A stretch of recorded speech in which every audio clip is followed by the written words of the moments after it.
Ici, la voix de l'Amérique. Madame, mademoiselle, monsieur, bonsoir et bienvenue. Jacques Aristide à Washington, heureux de vous retrouver dans Le Monde aujourd'hui. Les titres que nous allons développer ce soir. Au Burkina Faso, condamnation unanime de l'attentat meurtrier perpétré contre l'église catholique dans le nord du pays. Le gouvernement parle d'attaques lâches et barbares. Escalade dans la guerre commerciale Pékin-Washington. La Chine annonce qu'elle va augmenter ses droits de douane sur des produits américains.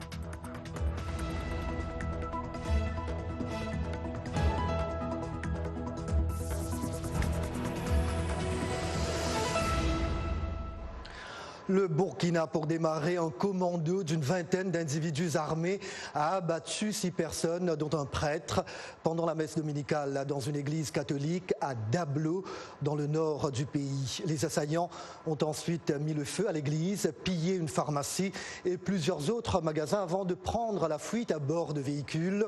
Le président burkinabé, Roch-Marc Christian Kaboré, a condamné énergiquement cette attaque inacceptable, dit-il. Je vous propose d'autres réactions recueillies à Ouagadougou par Lamine Traoré. Je suis dépassée en fait, je suis dépassée. Parce que réellement, on ne pensait pas que le Burkina pouvait vivre ces choses pareilles-là. Je suis réellement dépassée. Si réellement l'État pouvait se lever, parce que réellement, dit là, on est en train de perdre nos braves hommes vraiment.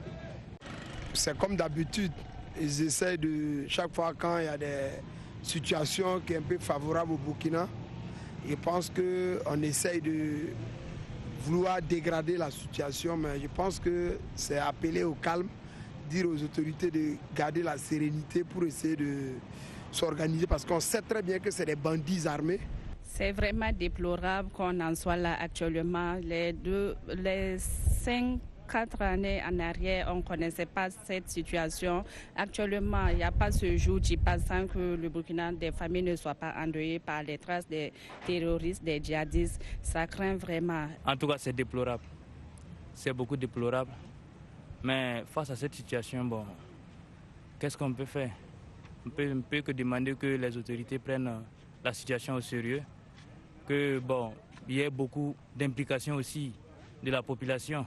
Ce que nous pouvons demander au gouvernement, c'est de faire encore plus d'efforts, comme ils l'ont toujours fait. Mais ce n'est pas encore suffisant. S'ils peuvent encore faire plus pour la population, sans la sécurité, la vie est vraiment très, très, très difficile. Pour un décryptage de cette actualité, j'accueille Dieudonné Zungrana, directeur de publication du quotidien Aujourd'hui au Faso. Il est en ligne de Ouagadougou. Bonsoir et bienvenue. Oui, bonsoir Richard. Vous étiez avec nous vendredi pour parler de la libération de 4 otages dans le nord de votre pays et vous parliez de la multiplication des attentats djihadistes sur le territoire burkinabé. Que savez-vous de cette attaque contre l'église catholique de Dablo? Bon, en fait, vous savez que les différentes attaques survenues au Burkina Faso sont rarement revendiquées. Bon, pour le cas d'espèce de Dablo, jusqu'à présent, il n'y a pas de revendication officielle. On suppute, est-ce que c'est des katibas locales? Est-ce que c'est le Front de libération du Massina d'Amadou Koufa? Est-ce des éléments d'Ansaroul? On n'en sait rien. Mais toujours est-il que, en tout cas, ça fait la 2e fois que des hommes d'église et puis même l'église sont attaqués par des assaillants inconnus. Le gouvernement parle d'attaques lâches et barbares et observe qu'après avoir échoué à opposer les communautés par des assassinats ciblés de chefs coutumiers et de leaders communautaires, les groupes terroristes s'attaquent maintenant à la religion dans le funeste dessein de nous diviser, dit-il. Quelle lecture faites-vous de cette déclaration? Bon, en fait, oui, le gouvernement a raison d'emboucher cette trompette parce que vous savez que si on y prend garde, si on ne fait pas le discernement, on risque de tomber dans une guerre confessionnelle qui est très mortifère, qui est très dangereuse. Donc, en fait, vous savez que les attaques souvent sont dirigées contre des chefs religieux, des musulmans, des chefs coutumiers et à présent des hommes d'église. Donc, en fait, on veut faire opposer la religion chrétienne à la religion musulmane. Donc, le gouvernement tient à ce que les gens fassent le distinguo parce qu'au Burkina Faso, les différentes confessions ont toujours vécu en bonne harmonie. Que fait le gouvernement du président Kaboré pour lutter justement contre cette recrudescence des actes terroristes au Burkina? Beaucoup de choses, parce que déjà en mars dernier, il y a eu l'opération Otapoinou, qui signifie tonnerre en langue gourmakema, qui avait permis d'ailleurs de repousser beaucoup de djihadistes vers le Togo et puis le Bénin. D'ailleurs, il y a une dizaine de jours, le Togo avait pu arrêter une cinquantaine de ses fiables qu'il a remis au Burkina Faso. Et le 11 mai dernier, il y a une autre opération qui est d'ailleurs en cours, opération Dofu, qui signifie déraciner en langue poulard, et qui est en cours au nord pour dératiser justement ces différentes casibas-là. Donc le gouvernement essaye avec les moyens de bord, les FDS essayent en tout cas vraiment de pacifier les zones attaquées. Dieudonné Zoungrana, merci beaucoup pour cet éclairage. Je rappelle, vous êtes directeur de publication du journal Aujourd'hui au Faso. Je vous remercie, à très bientôt. Merci. Également dans l'actualité, on le disait, le nouvel attentat a eu lieu moins de 3 jours après la libération, toujours dans le nord du Burkina, de 4 otages. Les dépouilles des 2 commandos français tués dans l'opération ont été rapatriées en France hier. Un hommage national à Cédric de Pierrepont, 33 ans, et Alain Bertoncello, 28 ans, sera rendu demain dans la cour d'honneur des Invalides à Paris, présidée par le chef de l'État français, Emmanuel Macron. Le Cameroun également le théâtre d'attaque avec un nouveau raid de Boko Haram dans la nuit de samedi à dimanche dans l'extrême nord du pays. Des membres présumés du groupe nigérian ont attaqué la ville de Gochi. Les hommes armés ont incendié des dizaines de maisons et une église d'après les autorités locales. Un des assaillants a été tué. Boko Haram multiplie ses opérations depuis le début de l'année dans cette partie du pays. Pour sa part, le Conseil de sécurité de l'ONU a prévu de tenir sa première réunion sur le Cameroun aujourd'hui. Du nouveau au Soudan, les généraux et les représentants de la contestation populaire sont parvenus à un accord sur ce qu'ils appellent un conseil souverain qui va remplacer le conseil militaire actuellement au pouvoir. C'est ce qu'a annoncé un porte-parole des manifestants après des pourparlers repris aujourd'hui sur la transition politique. Une nouvelle réunion aura lieu demain sur la composition de ce nouveau conseil. Les manifestants qui participent depuis des semaines à un sit-in à Khartoum réclament le transfert du pouvoir à une autorité civile après avoir obtenu le départ du président Omar El-Béchir le 11 avril dernier. En Mauritanie, il y aura 6 candidats à la présidentielle du 22 juin prochain. Le Conseil constitutionnel du pays a adopté la liste définitive hier. Le parti au pouvoir sera représenté par Mohamed Ould Cheikh Mohamed Ahmed, compagnon de toujours du président Mohamed Ould Abdelaziz. Le scrutin devrait marquer la première passation de pouvoir entre un chef de l'État sortant et son successeur élu dans ce pays qui a connu de nombreux coups d'État de 1978 à 2008. La campagne électorale se déroulera du 7 au 20 juin. En cas de second tour, il se tiendra le 6 juillet.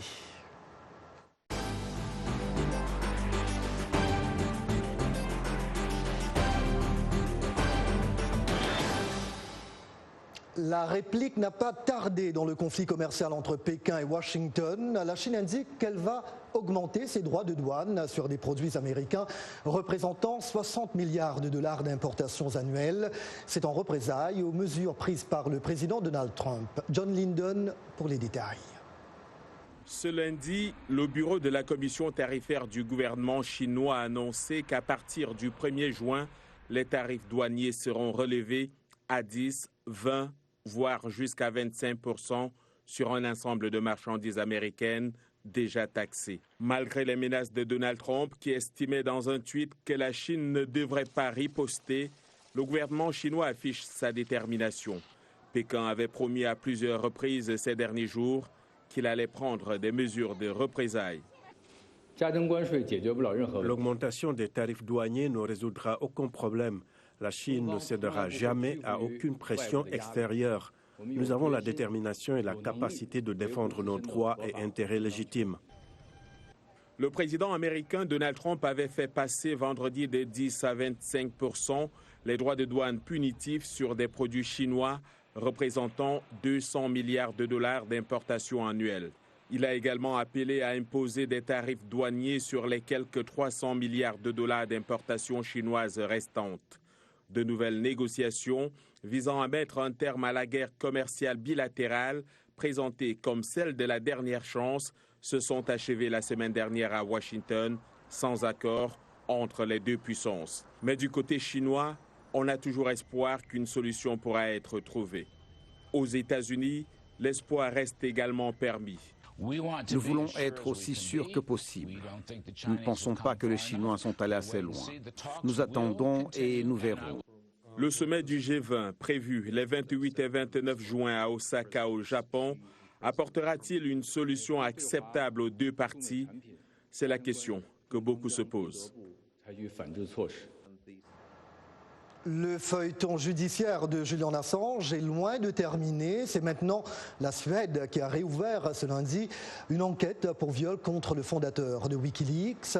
Le parquet de Stockholm espère le voir comparaître devant un tribunal avant la prescription du crime présumé en 2020. Julian Assange est incarcéré en Grande-Bretagne depuis le 11 avril dernier, date de son arrestation par la police britannique à l'ambassade d'Équateur où il était réfugié depuis 2012. L'Australien et ses soutiens continuent de dénoncer une manœuvre destinée à le faire extrader vers les États-Unis pour y répondre à des fuites de documents secrets américains par Wikileaks. En Syrie, au moins 35 combattants ont été tués en 24 heures d'affrontements entre les forces du régime de Bachar al-Assad et des djihadistes dans le nord-ouest du pays, théâtre d'un regain de violence depuis plusieurs semaines. D'après l'ONG OSDH, c'est l'Observatoire syrien des droits de l'homme, le gouvernement d'Assad et son allié russe ont intensifié depuis fin avril dernier leur bombardement contre la province d'Idlib et les territoires voisins des secteurs contrôlés par Hayat Tahrir al-Sham et d'autres groupes djihadistes. La Syrie est déchirée depuis 2011 par une guerre qui a fait plus de 370 000 morts. A signaler également 3 explosions qui ont frappé ce soir le centre de la ville de Jalalabad dans l'est de l'Afghanistan, faisant 3 morts et 20 blessés d'après un premier bilan. C'est ce que rapportent les autorités locales. La nature de l'explosion n'est pas déterminée. Il pourrait s'agir de bombes artisanales, d'après les autorités, faisant part d'un bilan provisoire donc de 3 tués et de 20 blessés. Vous regardez Le Monde aujourd'hui sur VOA Afrique.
Le Monde aujourd'hui sur VOA Afrique et maintenant un coup d'œil sur le sommaire de la seconde partie de votre journal.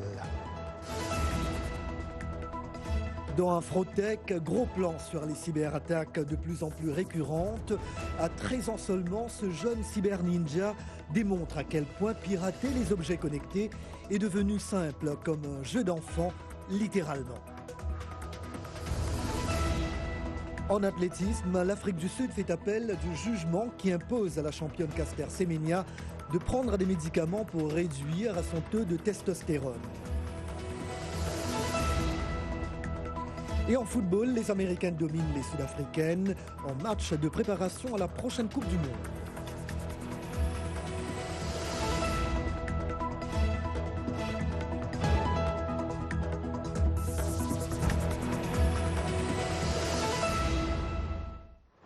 C'est lundi et c'est le jour de votre rubrique Afrotech avec Arzouma Compaoré. Bonsoir Arzouma, comment ça va? Ça va très bien, bonsoir Jacques et bonsoir à tous et à toutes.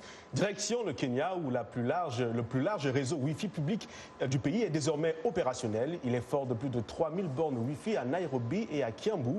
La société Pwa Internet affirme que ses abonnés vont ainsi avoir accès à un réseau Wi-Fi public abordable et dans certains cas gratuit, et cela jusque dans les communautés rurales autour de la capitale.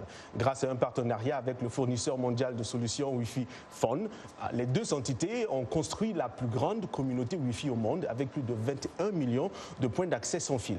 Pour le PDG de Pwa Internet, l'Internet pour tous ne doit pas être un luxe. Suivez plutôt.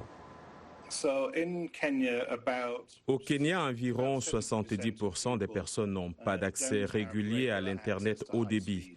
C'est un pourcentage très haut qui se reflète sur l'ensemble du continent. Cela représente un grand vide à combler. Et évidemment, si les gens ne peuvent pas se connecter à Internet, cela a un impact social énorme, car Internet facilite beaucoup de choses en termes d'éducation, de travail, de formation, de commerce et d'inclusion sociale. Nous espérons donc qu'en mettant ces personnes en ligne, nous pourrons avoir un impact significatif sur leur vie.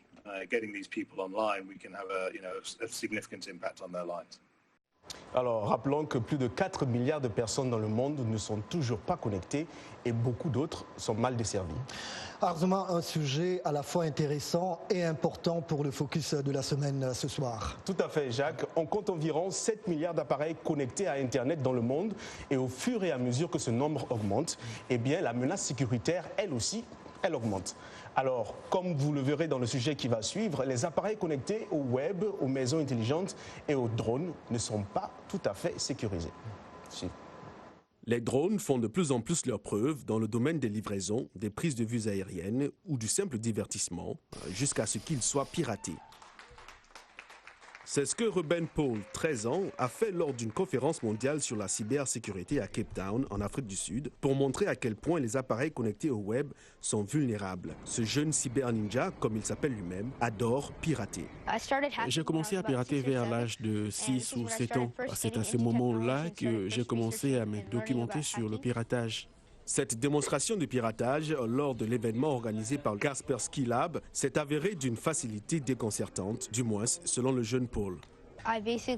J'ai juste recherché des réseaux dans la région, puis j'ai analysé des périphériques connectés au même réseau que le drone. Ensuite, j'ai déconnecté le drone et l'utilisateur en renvoyant un paquet d'iOS.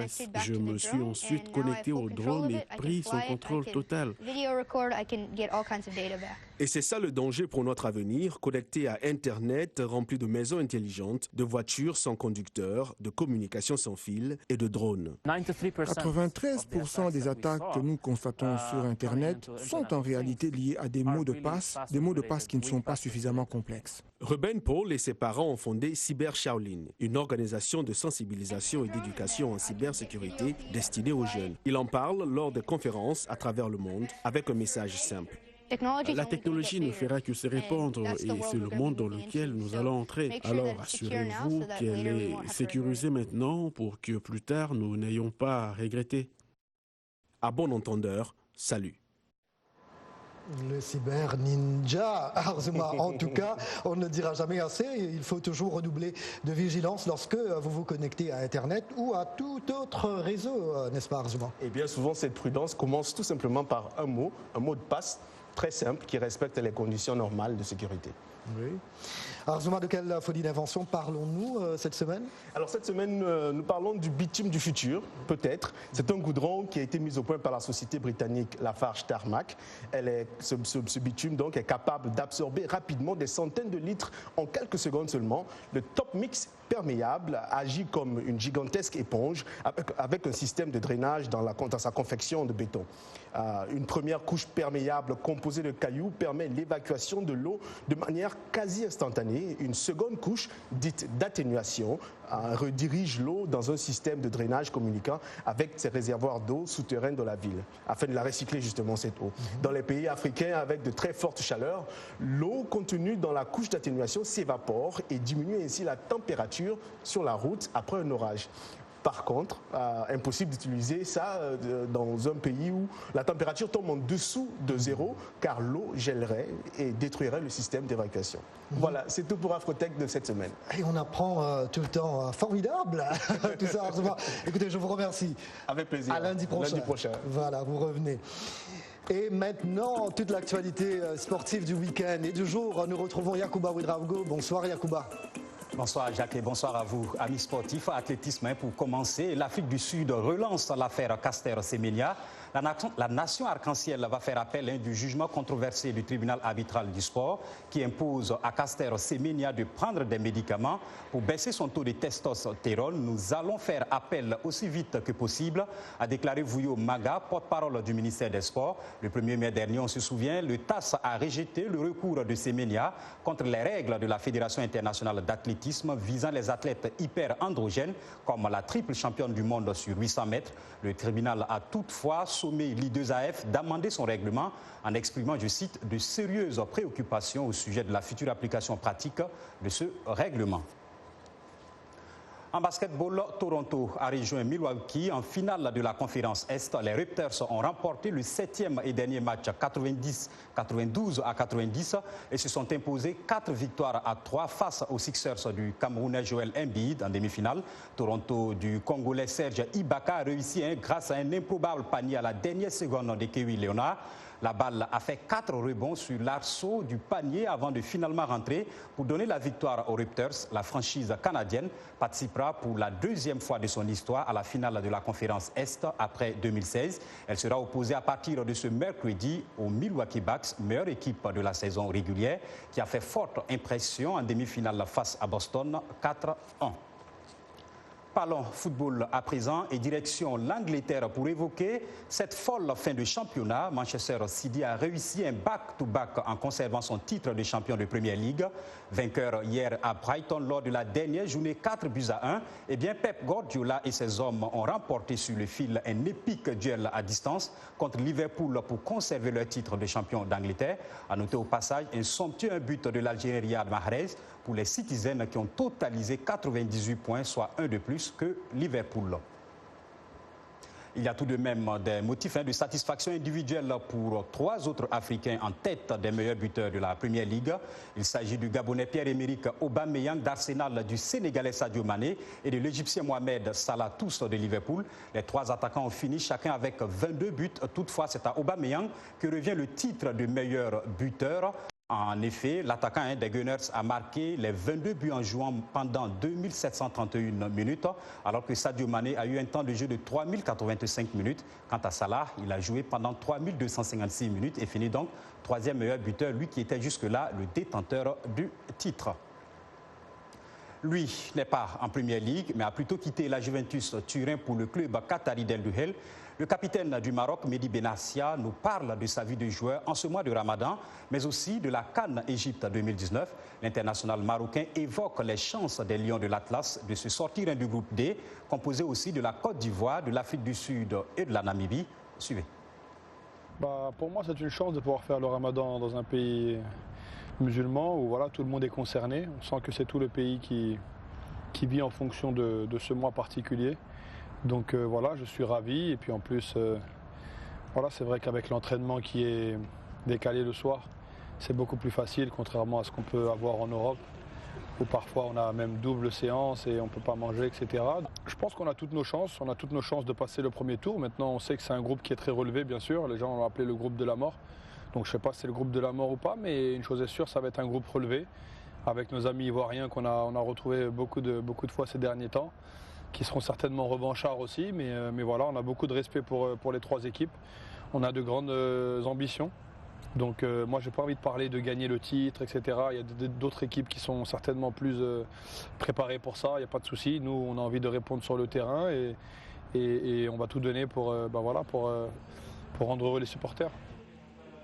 Voilà donc de quoi rejeter la pression sur les autres. À demain. Merci bien Yacouba, à demain. Le 7e art pour clore ce journal, eh bien, le tapis rouge est prêt à être déroulé, le jury s'apprête à débarquer et les premiers festivaliers déambulent déjà autour de la Croisette. À la veille de son ouverture officielle, le 72e festival de Cannes fait déjà son cinéma ce lundi sous le soleil. L'événement mettra en vedette des zombies Elton John, Quentin Tarantino, Leonardo DiCaprio, Brad Pitt, de même que la première femme d'origine africaine à concourir pour la plus haute distinction du festival, la Palme d'Or. C'est le film de zombie The Dead Don't Die de Jim Jarmusch qui fera l'ouverture demain. De nombreux grands noms du cinéma vont monter les marches du Palais des Festivals durant les 11 jours suivants. 13 des 21 cinéastes à concourir pour la Palme d'Or cette année n'en sont pas à leur première participation. Outre Tarantino, on retrouve les Palmes d'Or Terrence Malick, Abdelatif Kechiche, Ken Loach et Luc et Jean-Pierre Dardenne, les frères. Souvent critiqués pour la faible présence féminine, le Festival de Cannes accueille cette année 4 réalisatrices sur un total de 21 cinéastes. Outre Mati Diop, qui est la première femme noire sélectionnée en compétition, on retrouvera l'Autrichienne Jessica Osner et les Françaises Céline Sciamma et Justine Trier.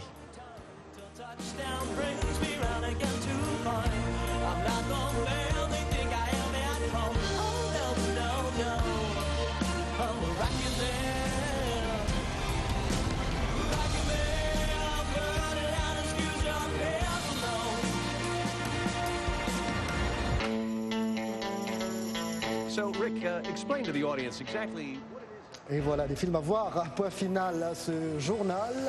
Merci de l'avoir suivi. Rendez-vous demain, même heure, même endroit. Toute l'équipe se joint à moi pour vous souhaiter une très belle soirée et une excellente semaine. À demain. Merci.